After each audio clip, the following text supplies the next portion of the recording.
ভারতের রাজধানী নয়াদিল্লিতে নির্বাসিত অবস্থায় থেকে বাংলাদেশের সাবেক প্রধানমন্ত্রী শেখ হাসিনা আন্তর্জাতিক কয়েকটি গণমাধ্যমকে সাক্ষাৎকার দিয়েছেন।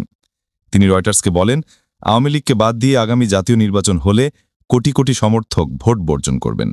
তিনি স্পষ্ট জানিয়েছেন, এরকম নির্বাচনের মাধ্যমে গঠিত কোনো সরকারকেই বৈধ মনে করা হবে না। ৭৮ বছর বয়সী শেখ হাসিনা রয়টার্সকে পাঠানো এক ইমেইল বার্তায় বলেন, আওয়ামী লীগের উপর নিষেধাজ্ঞা অন্যায় এবং আত্মঘাতী সিদ্ধান্ত। কোটি কোটি মানুষ আমাদের সমর্থক, তাদের ভোটাধিকার কেড়ে নিয়ে টেকসই গণতন্ত্র করা কোনোভাবেই সম্ভব নয়। গত বছরের আগস্টে ছাত্র নেতৃত্বাধীন সহিংস বিক্ষোভের পর ক্ষমতাচ্যুত হয়ে শেখ হাসিনা ভারতে পালিয়ে যান। সেই আন্দোলনে সহিংসতা ও গুলিবর্ষণে প্রায় ১৪ শতাধিক মানুষের মৃত্যু হয়েছিল বলে জাতিসংঘের এক প্রতিবেদনে উল্লেখ আছে।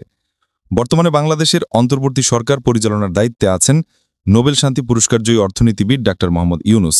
তিনি আগামী ফেব্রুয়ারিতে জাতীয় নির্বাচন আয়োজনের ঘোষণা দিয়েছেন। আওয়ামী লীগের নিবন্ধন স্থগিত করেছে নির্বাচন কমিশন, আর সরকারের পক্ষ থেকে সব ধরনের দলীয় কার্যক্রমের উপর নিষেধাজ্ঞা জারি করা হয়েছে। সরকার বলছে, জাতীয় নিরাপত্তা এবং যুদ্ধাপরাধের অভিযোগ তদন্তের স্বার্থেই এই সিদ্ধান্ত নেওয়া হয়েছে। হাসিনা বলেন, আমরা আমাদের ভোটারদের অন্য দলকে সমর্থন দিতে বলছি না, বরং আমরা এখনও আশা করি বুদ্ধিসম্পন্ন কোনো সিদ্ধান্ত আসবে এবং আওয়ামী লীগকে নির্বাচনে অংশ নেওয়ার সুযোগ দেওয়া হবে। তবে তিনি জানাননি আওয়ামী লীগের পক্ষ থেকে সরকারের সঙ্গে কোনো আলোচনা চলছে কিনা। এদিকে ক্ষমতায় থাকাকালে মানবাধিকার লঙ্ঘন, নিখোঁজ ও নির্যাতনের অভিযোগে আন্তর্জাতিক অপরাধ ট্রাইব্যুনালে শেখ হাসিনার বিরুদ্ধে মামলা চলছে। আগামী ১৩ নভেম্বর এ মামলার রায় ঘোষণা হওয়ার কথা রয়েছে। তিনি এই বিষয়ে অভিযোগ অস্বীকার করে বলেন, এটা রাজনৈতিক প্রতিহিংসা। আদালতগুলো আসলে প্রহসনের মতো চলছে। আমাকে আত্মপক্ষ সমর্থনের সুযোগও ঠিকমতো দেয়া হয়নি। শেখ হাসিনা বলেন, তিনি ভারতের দিল্লিতে মুক্তভাবে থাকছেন, তবে পরিবারের পুরনো ট্র্যাজেডির কারণে সতর্কতা অবলম্বন করছেন। ১৯৭৫ সালে এক সামরিক অভ্যুত্থানে তার বাবা শেখ মুজিবুর রহমান সহ পরিবারের বেশিরভাগ সদস্য নিহত হন।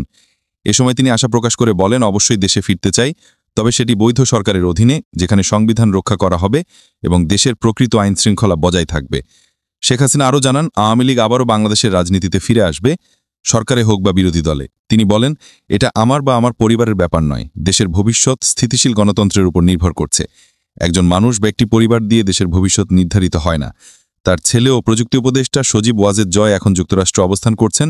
গত বছর তিনি রয়টার্সকে বলেন, প্রয়োজনে দলের নেতৃত্ব নেয়ার কথা বিবেচনা করতে পারেন, তবে আওয়ামী লীগ ছাড়া নির্বাচন হলে দেশ নতুন রাজনৈতিক অচলাবস্থার মুখে পড়বে বলে মনে করছেন শেখ হাসিনা। অন্যদিকে বাংলাদেশের অন্যতম প্রধান রাজনৈতিক দল বিএনপি এখন ভোটে অংশ নেওয়ার প্রস্তুতি নিচ্ছে এবং দলটি জয়ের সম্ভাবনা নিয়ে আলোচনা হচ্ছে সর্বত্র। তবে অনেকেই আশঙ্কা করছেন, আওয়ামী লীগের কোটি কোটি সমর্থক ভোট বর্জন করলে নির্বাচনের বৈধতা নিয়ে প্রশ্ন উঠতে পারে।